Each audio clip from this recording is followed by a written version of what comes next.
हाय नमस्कार माझ्या भावा बहिणींनो. तर भरपूर अशा कमेंट आल्या. बानू बाळाला माधुरी ताई आहेत आपल्या एक, बानूसाठी मदत करते म्हणल्या. काय बानू आजारी पडले हो का, फिरसे तिला सर्दी ताप आला. अजून आता मधीच आजारी पडली होती, औषधं आणली, दवाखान्यात काय नेलं नाही बानूला. लाईट नाही काय नाही, बसले बाहेर घेऊन. आत्ताच आले, म्हणजे 2-2:30 वाजता आले मी वल्लाला दवाखान्यातनं. परवा दिवशी नेलतं, सचिननं पैसे पाठवलं होतं. त्याने पैसे पाठवलं म्हणला, हजार नाही बाय, 3000 रुपये त्याने पाठवलं होतं माझ्याकडं. काय असं करून वल्लाला 5000 गेलं. तर काय झालं, भरपूर जणांचं असं म्हणणं आहे काय झालं वल्ल्याला. तर भरपूर जणांनी स्वामी समर्थपाशी प्रार्थना केली. बानू झोपायला लागले. तर काल म्हणजे सुई लावली होती ना, सलाईन लावले होते, 4 का 5 बाटल्या झालत्या. तर आज 3 बाटल्या लावल्या. औषधं गोळ्या औषधं हे करून एवढं बिल झालं. आणि सरकारीमध्ये नेलं नव्हतं, खाजगीमध्ये नेलं. त्यामुळं का नाही, त्याने पैसे पाठवलं. म्हणला कसल्या परिस्थितीत नाही म्हणला, मला काही यायला जमं नाही. आणि ती येईलच तू उद्या अजून एकदा. पहिलं वैलाला नेलं तर त्या दवाखान्यात करमाळ्याला, तिथं गुण आलता, तिथं न्यायचं अजून एकदा दाखवावं म्हणलं. कारण त्या दवाखान्यातच मला जास्त विश्वास आहे. आणि ह्या पण दवाखान्याने प्रत्येक डॉक्टर सारा चांगलेच असते ते, असं काय नाही. पण त्या डॉक्टरचं असं म्हणणं आलं की PC खूप कमी झालेले आहेत, जेवढ्या कंट्रोलमध्ये पाहिजे तेवढ्या दुप्पटच कमी झाले ते. तर काहींचं असं म्हणणं आहे तर चांगल्या हॉस्पिटलमध्ये तर चांगल्याच हॉस्पिटलमध्ये नेलं होतं. पण कसं आहे माहिती आहे का, पैसे आम्ही सगळे कष्ट करूनच खातोय, आणि त्यांनी पण कष्ट करतोय तिकडं. तो पण इतकं, म्हणजे त्याला सांगितलं, हेड्याव कॉल करून दाखवलं, त्याने हेड्याव पण बघितलं. हेड्याव बघितलं की त्याने कॉल केला मला काय झालं आहे. मी म्हणलं असं झालं, म्हणला फोन करायला काय झालं. तर म्हणलं नाही केला, म्हणलं माझ्या मागं ही याबा, म्हणलं ही पळायचं काय झालं. काल तर परवा दिवशी तर रडतच बसली होती मी, दीक्षा रडतच बसलो होतो. कारण जे पहिलं झालं होतं तसंच त्या गोष्टीत वल्ल्याला झाल्या. मग मी काय म्हणते माहिती का, माझा वडील एवढं देवाचं माणूस असताना पण देवाने तसं करोनी. कारण कुठं माझा वडील कमी पडला, अजूनपर्यंत कोणत्या बाईला हात म्हणजे नाही का वाईट नजरेने बघितला नाही. माझा वडील हलगी वाजवतात, आराध्य आहे. आणि आराधी मंडळ बायांमध्ये बसूनच हलगे वाजवतात माझं वडील. पण सगळे भाऊ भाऊ भाऊ करतात. अख्ख्या गावात माझ्या वडिलाला मान आहे. का तर स्वभाव चांगला आहे. आणि वडील माझं तुम्हाला तर माहिती आहे, मेलेलं जिवंत झालं, वरचं स्वर्ग बघून वडील बघून आलेलं आहे. तर मग तुम्ही सांगा की या दुनियात काय नाही हो, काय सुद्धा नाही. आई बाप आहे तर सगळी दुनिया आहे. इटलाला कुणी पण जातं देवाला. पण तुम्ही त्या देवाला जाण्यापेक्षा तुमच्या आईबापाचे तर तुम्ही पाया पडलात ना, तर तुम्हाला सगळं देव घडतील, असं माझं म्हणणं आहे. ज्याची सोच आहे, असं नका समजू की लागली का भाषण द्यायला, असं नाही.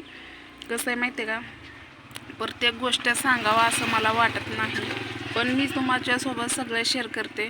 कारण 2 दिवस आम्हाला अन्न नाही, कसलं का पाणी नाही. पहिल्यासारखं सगळं जाग्यावर हातपाय हे थरथरण. वडील तसं म्हणत होतं, जास्तच आम्ही घाबरत होतो. तरी पण मी कमजोर नाही झाली. जिथं मी कमजोर पडली असते तर बाकीचे सगळी कमजोर झाली असते. मी कुठनं का होईना, माझ्याकडे 1 रुपया नव्हता भावा बहिणींनो, 1 रुपया नव्हता. एका ताईनं मला मदत केली, 1000 का 1500 रुपये मला त्या ताईनं पाठवलं. ते ताई मला म्हणल्या होत्या सांगू नको फोन, म्हणजे नाही का माझं सांगू नको की हे माझ्या वडिलांसारखंच आहेत. आणि माझ्या वडिलाला पण कदाचित असं झालं, त्यामुळं मला असं वाटलं की करावं मदत. तर ताई सॉरी बरं का, मी तुमचं नाव नाही घेतलं, फक्त नाव तर तुम्ही सांगितलंच नाही मला. पण त्या ताईंचं खरंच उपकार, मनापासून धन्यवाद ताई. कारण तुम्ही मला ज्या वेळेला माझ्याकडे कृपा नव्हतं त्या वेळेला तुम्ही देवी म्हणून माझ्यासाठी धावून आलेला आहेत. आणि कसं आहे माहिती आहे का, माणसं देवाला पुंजण्यापेक्षा का नाही, माझ्या यूट्यूब फॅमिलीला मी जास्त पुंजल. कारण आज जे आहे हे मी माझ्या यूट्यूब फॅमिलीमुळं आहे. आणि जे माझ्या घरच्यांना मी काही झालं तर पटकन दवाखान्यात नेऊ शकते ना, तर माझ्या यूट्यूब फॅमिलीमुळं. कारण ते मला एवढं सपोर्ट करतात आणि मदत कोणत्या पण टायमाला मला मदत करतात. कारण त्यांचा फोन मला येतात की तू निम्या रातचे मन काय मन, तुला काही मदत लागली ताई तर आम्हाला एक कॉल कर फक्त. भरपूर नंबर आहेत माझं म्हणजे त्यांचं माझ्याकडं. तर मी फोन केला नाही, पण हेड्याव टाकला की त्या ताईनं लगेच म्हणायच्या आधी पैसे टाकला आणि फोन केला आणि ताई पैसे आले का बघ आणि ने पटकन दवाखान्यात नेलं. आणि तरी पण त्यांनी 3,000 रुपये पाठवलेलं, माझ्याकडे 1,500 रुपये होतं. असं रिक्षाला 1,000 रुपये देऊन एवढा खर्च झाला वल्ल्याला 2 दिवसातच. बरोबर आहे ना का, पण माझं वडील नीट झालं ह्याच्यातच माझं समाधान आहे. पण आता तुम्ही म्हणसाल दाखवायचं तर बानूला घेऊन बसले ना मी, वडील इकडे खाटावर झोपले तर बाहेर. आणि कसं आहे माहिती आहे का, प्रत्येक गोष्ट मी तुमच्यासोबत शेअर करते, प्रत्येक गोष्ट मी तुम्हाला सांगते. तुम्ही अशा एवढ्या छान कमेंट करते, त्या कमेंटमुळं मला जास्त उल्हास येतो तुमच्यासोबत बोलायला आणि सांगायला पण. तर आता वडिलाला नीट करत नाही तर बानूची तब्येत खराब झाली. आता बानूला औषधंही आणायची. सोमवारी तर आमच्या इथं दिंडी येणार आहे वाटतं. सोमवारी काय बाजार भरणार बी नाही आणि काय नाही, तसं बी बाजार नाही. 2-3 आठवडे झालं बाजार नाही काय नाही, जसं आहे तसं खातोय. पण दवाखाना जास्त महत्त्वाचं आहे. मला हे समजतं की जास्त माणसाला दवाखाना महत्त्वाचा. मेल्यावर कुणी पण खायला घालते, मेल्यावर दगडाला जी म्हणल ते पुरवत्यात. आज मी जिथं नव्हतं जायला पाहिजे तिथं मी गेली, माझ्या वडिलासाठी मी पळत गेली. माझ्या वडिलासाठी मी माझ्या आईसाठी मी काही पण करायला तयार आहे आणि हे 2 लेकरांसाठी. पण कसं आहे माहिती आहे का, आता तुम्ही जे मला बोलता, तुम्ही मला सांगता, मला खूप भारी वाटते. तर कमेंटबद्दल तर मी बोलणारच आहे. आधी पहिलं बानूला बघून घ्या, बानू झोपली आहे. तर कसं आहे माहिती आहे का, बानूची तब्येत आताच औषध पाजलं आहे, पहिलं औषध होतं ते पाजलं आहे. अजून काही व्यवस्थित नाही बानू, ताप काय निवण आहे, येईल कमी आता ताप. आणि हे का माझं इथं परिस्थिती बघत कसं झालं, काय करावं, लय अवघड आहे. जेवढं बोलावं तेवढं कमीच आहे हो. मला असं एक वेळेस असं वाटतं की मी खचली तर बाकीची सगळी माझ्या घरातली खचतील, म्हणून मला हिम्मत खंबीरी बांधावं लागते, तिथं मला उभं राहावं लागतंय. एवढं पण देवानी गरिबी नाही द्यावं म्हणते मी. प्रत्येकाचंच आता माझंच जाऊ द्या, मी एक कष्ट करते, मी एक सोशल मीडियावर आहे, तुमच्यापर्यंत पोहोचवते म्हणून तुम्हाला माहिती आहे. पण माझ्यासारखे गरीब खूप आहेत आणि मला पण वाटतं ना मी त्यांची मदत करावं, पण माझंच सर ना तर त्यांना का मदत करावं.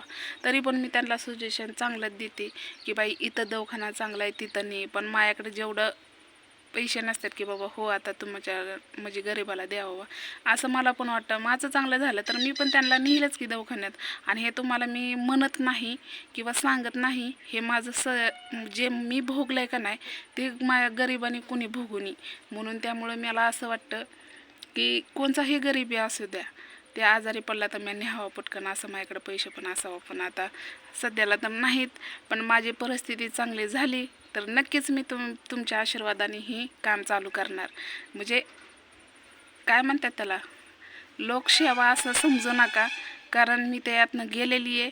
आणि मला प्रत्येक माझ्याच आईबापाची नाही, मला प्रत्येकच्या आईबापाची आणि गरिबांची जाणीव आहे. आणि ते जाणीव जोपर्यंत माझा जीवात जीव आहे ना तोपर्यंतही मी असंच ठेवणार, माझं कडेपर्यंतच जाणार. तर चला, हेडवले मोठा झाला, आपण अजून एक ब्लॉग बनवू बानूसाठी. तर बानूला मी टाकते आणि मग ब्लॉग बनवते, ठीक आहे. आणि तुम्हाला माझं जर याच्यात काही चुकलं असेल तर नक्कीच सांगा. आणि माझ्या चेहऱ्यावर हसू का दिसतंय की माझं वडील जरा थोडंसं बरं आहेत, त्यामुळं मी हसते आहे. आणि वडील झोपल्यात म्हणून दाखवू वाटत नाही, सारखं बरं दिसत नाही. आणि त्यांना पण आवडत नाही सारखं हेड्यामध्ये यायला, पण तेवढं मला दाखवू वाटलं तेवढं मी दाखवलं तुम्हाला. तर चला, हेड्या आवडला असलं तर नक्कीच लाईक करायला विसरू नका. तुमच्या आशीर्वादाची आणि तुमच्या लाईकची मला खरंच लई गरज आहे. कारण माझ्या हातनं आणि तुमच्या हातनं माझ्यासाठी काहीतरी व्हावा, म्हणजे प्रयत्न करा.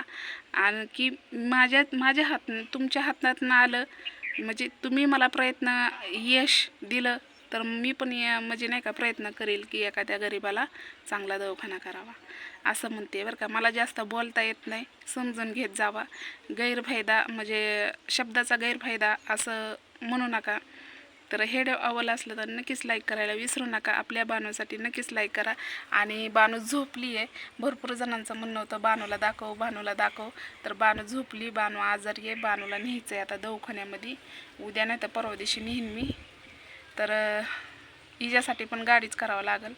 मग म्हणलं होतं वल्लाला केली तर बानूला पण न्यावं, पण इकली वल्लाला आवरणार का बानूला स्पेशल माणूस लागतं आहे.